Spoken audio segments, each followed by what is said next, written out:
Welcome back to my YouTube channel guys. आज हम IDFC first bank के बारे में बात करेंगे और ये स्टॉक में आने वाले टाइम पे क्या रिजल्ट दे सकता है, ब्रेकआउट कैसी है इसकी, कहाँ से ब्रेकआउट होने वाली है या हो गई है, ये सब बताऊंगा। कैश में बाय करेंगे या फ्यूचर में बाय करेंगे ये भी बताऊंगा, और कैश क्या होता है, फ्यूचर क्या होता है, स्विंग क्या होता है, ये सब मैं बताऊंगा। बिगिनर्स के लिए ये वीडियो आप देख कर आपको समझ ना आए तो 2-3 बार देखें, आप समझ जाएंगे। ठीक है, ये एक स्टॉक है IDFC फर्स्ट बैंक। ये एक नॉर्मल चार्ट है, ठीक है, आपको समझना है। बस ये समझना है कि एक चार्ट में चार्ट एनालाइज कैसे करते हैं, देखते कैसे हैं उसको, और पता कब चलेगा कि वो एक अप ट्रेंड में आने वाला है। ठीक है, कमिंग डेज पे। अब बात करते हैं इसका ब्रेकआउट के बारे में। ये एक काफ़ी दिनों से, ये ऑलमोस्ट मैं बता रहा हूँ आपको 30 सितंबर से, सितंबर में इसने हाई लगाई थी 99 की। उसके बाद ये तब से एक चैनल में ही ये ट्रेड कर रहा है। ये रही इसकी चैनल, इसको चैनल बोलते हैं।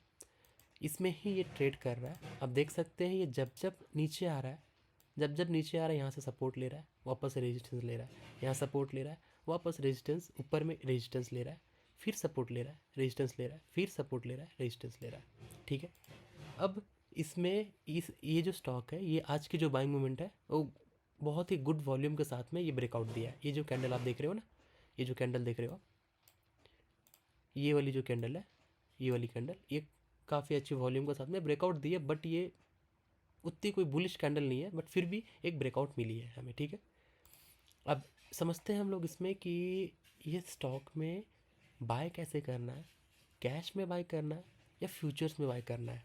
ठीक है, उससे पहले मैं आपको बता दूं कि ये जो आप ट्रेंड लाइन देख रहे हो, ये जो आप ये जो EMA लाइन देख रहे हो, एक मिनट मैं आपको बता दे रहा हूँ।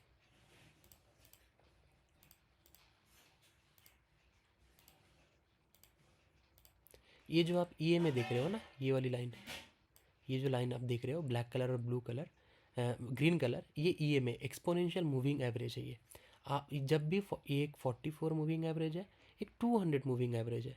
अब इसका मतलब एग्जैक्ट क्या मतलब है एक्सपोनेंशियल मूविंग एवरेज, ये मैं आपको कोई नेक्स्ट वीडियो में बता दूंगा, ब्रीफली एक्सप्लेन कर दूंगा। लेकिन आप अभी समझे कि चार्ट को एनालाइज कैसे करते हैं, देखते कैसे हैं कि वो आने वाला कमिंग डेज में अच्छा खासा ग्रोथ, अच्छा खासा बुलिश मूवमेंट दे सकता है। ठीक है, तो आपको मैं बता दिया। EMA आपको हमेशा यूज़ करना है 200 और 44। एक 200 का है, एक 44 का है, लेकिन ये दोनों मूविंग एवरेज के ऊपर में कैंडल क्लोजिंग मिली है। ठीक है, लास्ट ट्रेडिंग सेशन में हमें उसी के आसपास में ये जगह, जो जगह दिख रहा है आपको, ये जगह पे हमें क्लोजिंग मिली थी। लेकिन आज इसके ऊपर में हमें क्लोजिंग मिली है ये कैंडल। ठीक है, अब हमें बाय कैसे करना है, अब मैं आपको समझाता हूँ कोई एक स्टॉक हम कैसे बाय कर सकते हैं, क्या क्या तरह से बाय कर सकते हैं। जैसे कि हम डे ट्रेड कर सकते हैं, आज खरीदेंगे तो आज ही बेचना पड़ेगा हमें, जिसको बोलते हैं हम इंट्राडे ट्रेड्स। ठीक है, दूसरा है स्विंग ट्रेड। स्विंग ट्रेड में आप क्या है कि आप 1 से 2 से 4 से 1 हफ्ता, मंथ, 2 मंथ्स तक आप होल्ड करके चल सकते हो, शॉर्ट टर्म प्रॉफिट गेन, इसको बोलते हैं स्विंग ट्रेड। तीसरा ये है पोजिशनल ट्रेड। अब पोजिशनल ट्रेड क्या है, लॉन्ग टर्म के लिए आप मोर देन 1 ईयर, 6 मंथ और 2 ईयर, 5 ईयर, 10 ईयर, आप अपना कोई एक ईयर आप चूज़ कर सकते हो। ठीक है, ये 3 वेज है हमें बाय करने के लिए। अब बाय कैसे करना है मैं आपको वो भी समझा देता हूँ। बाय करने का आप पहले एक डीमार्ट अकाउंट खोल लें, मैं अपना लिंक दे दूँगा, अपना ज़ीरोधा का लिंक दे दूँगा, आप उससे आप ओपन कर सकते हैं। 300 रुपीज़ लगेंगे आपको ओपनिंग के लिए, जो चार्जेस है ज़ीरोधा का, जो चार्जेस है वो आपको ओपनिंग के लिए लगेंगे। आप वहाँ से आप अपना अकाउंट, डीमैट अकाउंट ओपन कर सकते हो। आपको कोई डाउट भी हो तो आप मेरे को डायरेक्टली कमेंट पे पिन कर देना कि आपको क्या क्या डाउट है, मैं उस पर भी वीडियो बना दूंगा। ठीक है, अब हम आते हैं अपना काइट का इंटरफेस पे। जीरोधा का इंटरफेस में आने के बाद में आपको यहाँ पे वॉच लिस्ट में सर्च करना है और ऐड करना है IDFC फर्स्ट बैंक। ऐडेड है। अब यहाँ पे मुझे बाय जाना है, ये रहा इसका चार्ट। अगर हम खोल लेते हैं तो सेम चार्ट है जो मैंने आपको लास्ट टाइम दिखाई थी, ये सेम है। 82 रुपीज़ के भाव पे ट्रेड कर रहा है अभी, और इसे हम बाय करने, इंट्राडे बाय करना है तो यहाँ पे आपको ऑप्शन आ जाएगा इंट्राडे के लिए। तो उस टाइम पे आपको एक एक क्वांटिटी आपको लगेगा 16 रुपीज़। ठीक है, इसमें हमें मार्जिन बेनिफिट मिलते हैं। अब मार्जिन क्या है ये भी मैं आपको नेक्स्ट वीडियोज़ में बताते जाऊँगा। ठीक है, अब मान के चल लो कि मुझे इसका 100 क्वांटिटी खरीदना है, 100 क्वांटिटी तो 1650 रुपये मेरा इन्वेस्टमेंट लगेगा। अगर ये 82.5 से 83.5 जाता है तो मेरा 100 रुपीज़ का प्रॉफिट आएगा। ये होगा डे ट्रेडिंग।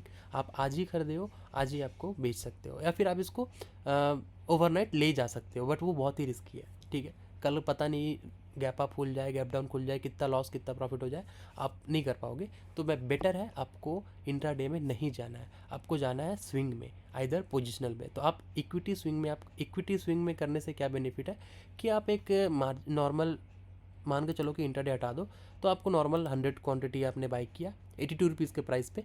अब 82 रुपीज़ के प्राइस पे बाई किया तो 8250 रुपीज़ आपका इन्वेस्टमेंट लगा। ठीक है, अब यहाँ से अगर 83.5 जाता है तो आपको 100 रुपीज़ का प्रॉफिट आएगा। अब डिपेंड ये नहीं करता है कि आपका कैपिटल कितना है, डिपेंड ये करता है कि आप कितना प्रॉफिट गेन कर रहे हो। ठीक है, वाइस वर्सा बोल सकते हो। अब ये हो गया हमें इंट्राडे ट्रेड में। स्विंग ट्रेड में क्या है, स्विंग ट्रेड आप किस बेसिस पे ले सकते हो, मतलब कौन कौन सा तरह से ले सकते हो। एक है कैश में ले सकते हो, ये जो अभी मैं बता रहा हूँ आपको, ये जो आपको अभी मैं बता रहा हूँ ये कैश में ले सकते हो, मतलब जितना प्राइस है उतना पूरा फुल प्राइस दे के आप ले रहे हो कैश में। ठीक है, और आप होल्ड कर सकते हो 5 दिन 10 दिन जितना आपका मर्जी। ठीक है, मान के चल लो कि 1000 क्वान्टिटी मैंने ली है। ठीक है, स्विंग ट्रेड के लिए मैंने 1000 क्वान्टिटी ली है, 82,500 का इन्वेस्टमेंट है। अब 82,500 का इन्वेस्टमेंट है, उसमें अगर 82 से ये अगर 90 रुपीज़ भी जाता है तो आप उसको मल्टीप्लाई कर लो, मतलब 90 माइनस 82 कर लो, आप 8 रुपीज़ आ गए आपके, 1000 इंटू 8 रुपीज़ कर लो, 8000 रुपये का 8000 रुपीज़ आपका प्रॉफिट रहेगा। ठीक है, 8000 रुपये आपको प्रॉफिट रहेगा। तो ये हो गया हमारा स्विंग ट्रेड के लिए। अब स्विंग ट्रेड आप एक हफ्ता, 14 दिन या 1 महीना 2 महीना तक भी आप होल्ड कर सकते हो, कोई दिक्कत नहीं। अगर आपका आपका 5 से 10% का प्रॉफिट गेन मिल गया तो आप निकल सकते हो, एग्जिट कर सकते हो। ठीक है, अब मैं आप बात करता हूँ फ्यूचर्स क्या है, फ्यूचर्स में कितना पैसे लगते हैं और कितना दिन तक वेट करना चाहिए वो भी मैं आपको बताता हूँ। फ्यूचर्स है, IDFC फर्स्ट का फ्यूचर है। मैं यहाँ पे अगर बाय कर रहा हूँ तो ये स्ट्रेट 7500 क्वांटिटी का आ रहा है, जिसमें मुझे मार्जिन बेनिफिट मिलेगा और उसका इन्वेस्टमेंट लगेगा 1,19,000। ठीक है, अब ये क्या है कि इसमें रिस्क ये है फ्यूचर्स में कि इन केस अगर आप अगर मई अप्रैल का फ्यूचर लिए हो और अप्रैल अप्रैल में एक्सपायरी, अगर ये एक्सपायरी का दिन पे अगर आपका ये प्राइस 82 के नीचे रहा, ठीक है, मान के चल लो कि 70 रुपीज़ आ गए, 75 आ गए, 80 रुपीज़ आ गए, तो आपको ब्रोकर आपको निकाल लेगा, चाहे वो आइदर लॉस में हो प्रॉफिट में हो, ब्रोकर आपको निकाल देगा, आपका पोजीशन कट कर देगा। तो फ्यूचर्स में यही रिस्क है कि कैपिटल एक तो ज़्यादा लगते हैं, ऊपर से रिस्क रिवॉर्ड भी हाई रहता है, या तो हाई रिस्क रहता है इधर हाई रिवॉर्ड मिलता है।